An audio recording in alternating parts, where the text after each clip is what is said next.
Merci beaucoup, Madame la Présidente. Ma question s'adresse à vous, chers collègues sénateur Moreau.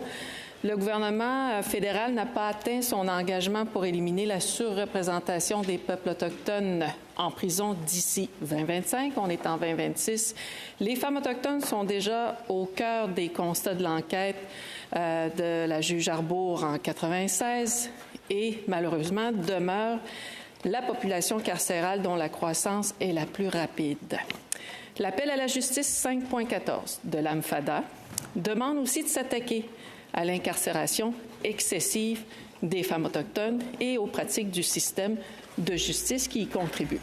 Alors, dans ce contexte, sénateur Moreau, en 2026, quel est l'échéancier du gouvernement pour réduire la criminalisation des victimes de violences et de favoriser la réintégration des femmes autochtones dans leur communauté?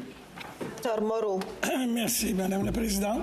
La réalité est que réduire la surreprésentation d'un groupe en particulier, notamment des femmes autochtones en milieu carcéral, n'est pas un dossier qui peut être réglé en claquant des doigts. Le gouvernement est résolument engagé à y parvenir.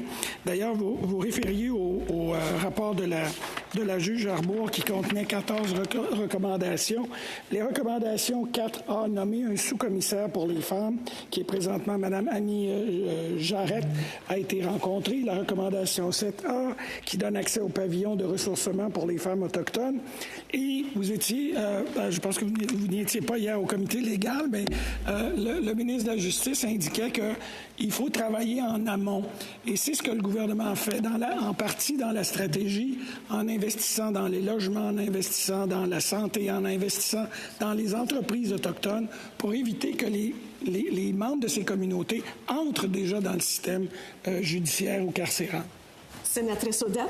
Merci beaucoup. Ça, je suis d'accord avec vous, mais en ce moment, le taux de statistique est très, très élevé. Question que je pourrais voir avec vous, là, si vous pouvez poser la question au gouvernement. Est-ce que le centre Gilles Jourdain à Ouachat-Maliotenam fait partie de la liste?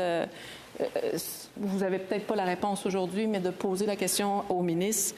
Parmi les centres qui pourraient justement être subventionnés, puis ce sont des gens incarcérés, soit fédéral ou provincial, et j'aimerais ça qu'ils soient dans la liste et considérés comme une organisation.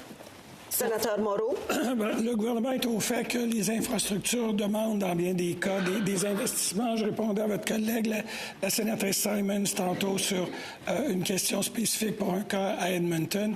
Je pourrais poser la question sur le dossier spécifique que vous soulevez. Mais il y a une intention réelle du gouvernement. D'ailleurs, les investissements annoncés par le ministre de la Sécurité publique il y a quelques jours à peine, notamment pour un centre en Ontario, indiquent la volonté du gouvernement d'aller dans cette direction.